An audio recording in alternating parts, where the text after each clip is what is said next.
welcome back to the morning show here on Horizon News.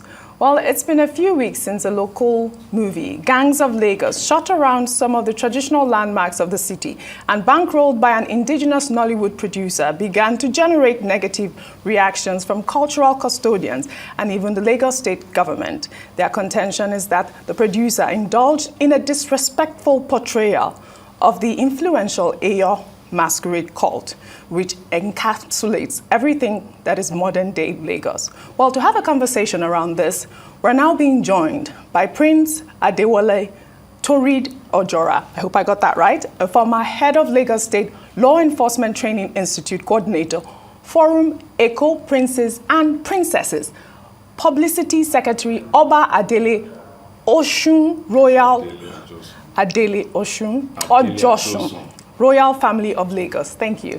The General Secretary of Ojora, Olukumi Royal Family of Ojora Kingdom. Well, thank you for joining us this morning. Okay, I would have had Steve do that perfect introduction because you are I think so. Yoruba and you speak Yoruba. I think what you should have added is that he's also a member of the Isaleko Descendants Union and the Yuadimu Conclave, which will be at the heart of what we are discussing. But you didn't do too badly. Are you sure? Thank you, Steve.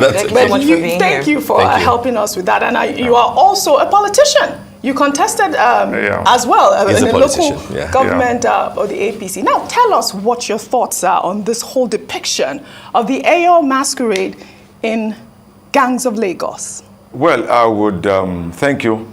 I'll tell you that the Ojora Masquerade itself, it's about 170 years old now. The first Ojora Masquerade that was recorded in history was in 1854, and which was to herald the passage of the late Oba of Lagos, Oba Akitoye. And over the years, the last 170 years, a lot of Ojora Masquerade has been used to herald the final passage of dignitaries, white cap chiefs, important personalities. And I'll also tell you in 1954, the late Queen of England came to Lagos. Yes, Ojora Masquerade was also staged. But the interesting thing is that the Ojora Masquerade at that time was staged to herald the final passage of Sir Adeyemo Alakija, who was a chairman of Ojora Adimu Conclave at that time. He died in 1952. And so it was, you always say that there's any time Ojora Masquerade is being staged, it is to herald the final passage of an important dignitaries. But the difference, the contrary is the case with the Gangs of Lagos. You see the Ojora Masquerade in that movie was staged to herald the passage of a gangster, which is a contrast opposite to what it is meant for. And you also say that anytime you see Ojora Masquerade, it has a staff, what we call a pambata. But what you have there, that the Ojora Masquerade is displaying there, is a rifle, a AK-47, which is a sharp contrast to what it is. So basically that film was only depicting and desecrating our own traditional masquerade, Ojora Masquerade that we have in Lagos. And that is the major masquerade that you ever have in Lagos. It is only staged in Lagos. And any time that is staged in Lagos, especially on the island, in Isaleko per se, you have well over 100,000 of people across the world visiting because it's the major tourist attraction to Lagos Island. And for somebody to want to desecrate that in the name of a movie, it is something that is totally unacceptable to the people of Isaleko and Lagos Island. And also mentioning Isaleko, portraying Isaleko as the den of gangster, murderers. It is not acceptable. I grew up in Isaleko. There's so many notable Lagosians who grew up in Isaleko. Even the current Oba of Lagos grew up in Isaleko. Alhaji Femi Okunu grew up in Isaleko. Otunba Adekunle Ojora grew up in Isaleko. So many. So if you are now portraying Isaleko as the den of gangster, criminal fraudster, tricks, I mean, it is totally unacceptable. Prince, sorry to cut you short. The producers of the movie say that it's a work of fiction, and that as creatives, they have the creative license to tell the stories as they would have, as they please, you know, and that it's a fiction. That you know, you really shouldn't worry so much about it, because that's their own understanding of how life is in Isaleko. And you can't say that Isaleko has not been or is not violent a bit or something. Well, you see, the term artistic creative license does not confer on you to desecrate the indigenous cultural heritage of the people. You don't have to do that. You cannot even do that. And because when you even look at the same Amazon Prime, yeah, yes, I've had cause to apologize and of course remove offensive scene in a movie in India, Tandev. They've also done the same thing of his songs in a movie called Kantara. And even Netflix has done the same thing. So I see no reason why they will have to do that. And you say the same Amazon Prime, that has its own headquarters in Lagos. Yes, and raking in billions of dollars. You now feel that the best thing you should do to the indigenous community, the host community, is to desecrate their own traditional and cultural belief. I think that is totally acceptable. I have a two-part question for you. And the first is, I want to know what, you know, your next course of action is. I mean, are you going to be pursuing, you know, like legal implications for the producers? I know that you've, you know, the team has written to the Nigerian Film and you know, movie censored board to have it, you know, brought down from the streaming services. Would you be pursuing, you know, any like legal implications going forward? And secondly, you did talk about the fact that, you know, Isaleko has been misrepresented, and in certain areas, you know, one would agree with you, but we also are aware of the fact of certain, you know, shanty towns, not necessarily just Isaleko, being known for, you know, such violent ways of living. You know, it's not necessarily a clear cut from what we're seeing in the movies. Shantytown is another. Oh, Shantytown is another. I mean, if we're talking about it, that's another Netflix production that, you know, was miracle. I mean, the ills of society are clearly reflected there.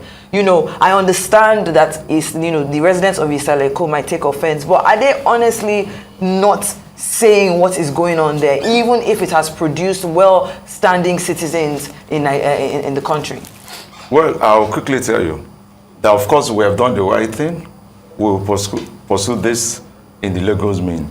Once the Nigerian Film and Video Censors Board refused to do the right thing, and Amazon refused to do the right thing, of course, we'll approach the court, and we know definitely we'll get justice. It has been done all over the world. So Lagos will not be an exception. And the issue of Eyo and Isaleko will definitely not be an exception. But the topic of intellectual property comes in. No. Because if you think about it, can you say that... Let me quickly cut you. Are you aware that UNESCO and UN also recognizes that fact that indigenous people, of course, have the intellectual property right over their culture, their tradition, and songs? So definitely, Amazon has no right in this thing. There's no stake in what they have done. What they have done is simply to have misrepresent what Isaleko stood for, and of course what your traditional masquerade is all about. I think what they should have done in doing this would have been to have consulted the people that matters about this and said, oh, we wanted to do something like this. We need to feature Eyo in this. What do we do? Of course, they would have told them the do's and don'ts and whatever. If they're going to allow them to do it, they would have assisted them in one other way so that the thing will not become offensive or will probably not create a kind of crisis on the island. I'll tell you that on the island, everybody is boiling. Both islanders, once you live here, you don't even live here. The people are abroad. This morning when I was coming, my niece called me from UK and said, Uncle, this is unfair. I mean, we've been here one or two occasions to watch Eyo play. This is not what Eyo is all about. All right. This is a misrepresentation of it. As the Isaleko Descendants Union have threatened legal action. Now, what in your position would you say that should be done? Do you think re-editing the movie could be proper, or pulling down the entire movie? I mean, I think the contention here is really the depiction of the Eyo masquerade, correct? No, because no, that's not all. I mean, how can you challenge Eyo is not even something that you just... Eyo masquerade is not an ordinary masquerade that you just wake up one day, you get the costume. Yes. What else is there? Yeah. So, of course, anytime your play is going to be staged, yes, there is always traditional rites, minimum of 3 months. That will be done to erode that process, because there are a lot of cleansing, there are a lot of process that needs to be done. So it's not something that you just wake up one day, you carry the hat and the regalia and you put it on. Of course, it's not done. So there are a lot of things, they don't even have the right to use that eyo in that film without proper consultation and approval. Yes, the final approval is from the Oba of Lagos, the custodian.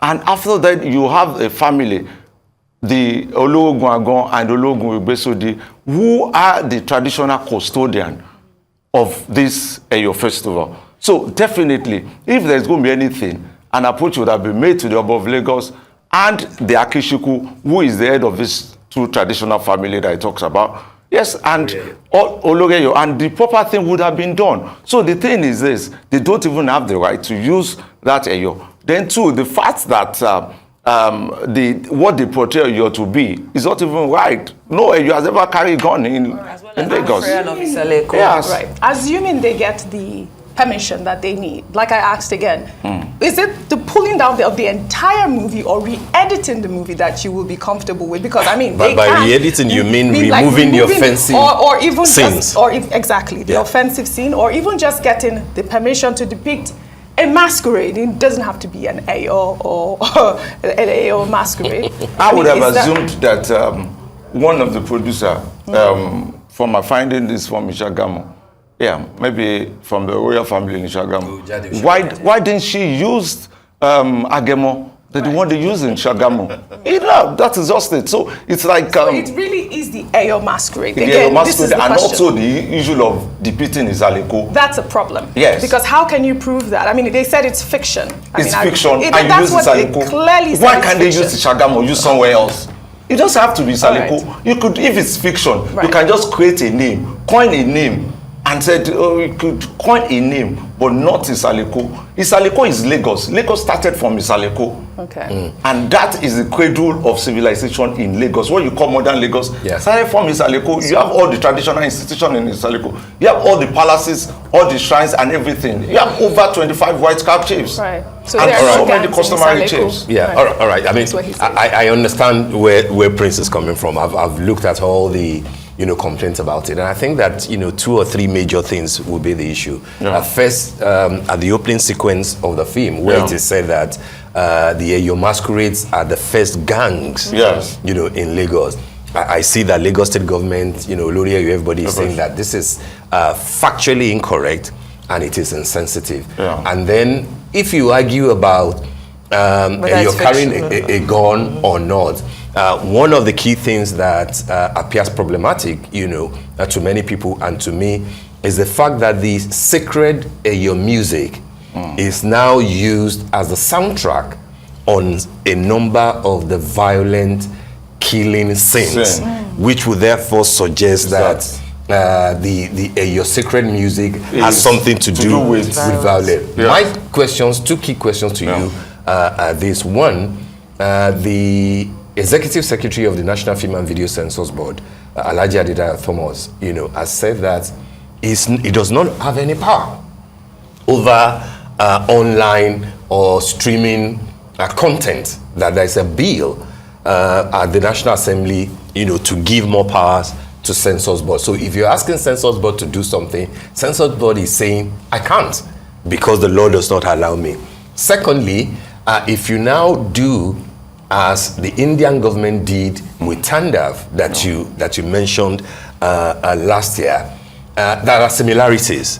What the government of India complained about was that this film projected the Hindu gods and goddesses in a bad light, and therefore they demanded first an outright pulling of the film, but then negotiations were entered into, and then same Amazon Prime Video removed the offensive scenes and then tendered a public apology. Will that be what you will be looking for from the point of view of Isaleko Descendant Union and maybe Lagos State government? I know that the Minister of Information has also been pulled into the mix. What will be your specific demand at this point? Yes, I think our first demand will be to pull the film down. It's most important. With, whatever it is, shot by young, it must be young pulled Nigerians, Yoruba No, people. you must be pulled down first. Then all other things will follow.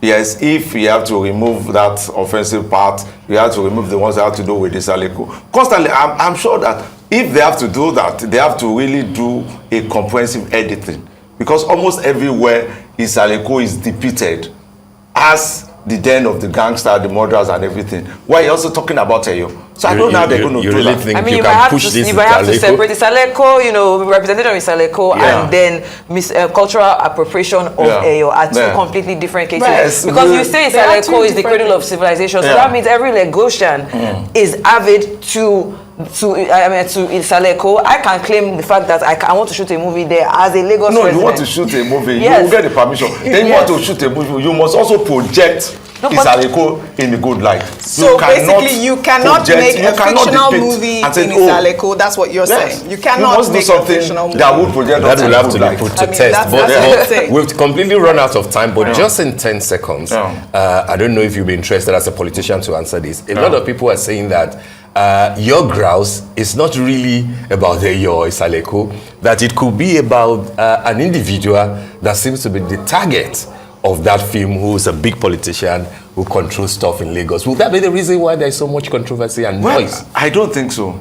Our focus and our issues has always been, it's just the issue of the Eyo Festival and the Isaleko that's been depicted in a bad light. No more. So it's not about anybody? No, it's not about anybody. Okay. It's really about our own cultural heritage and our values and our traditional masquerade. That is what we stand for. Thank you so much for shedding some light here. Thank you.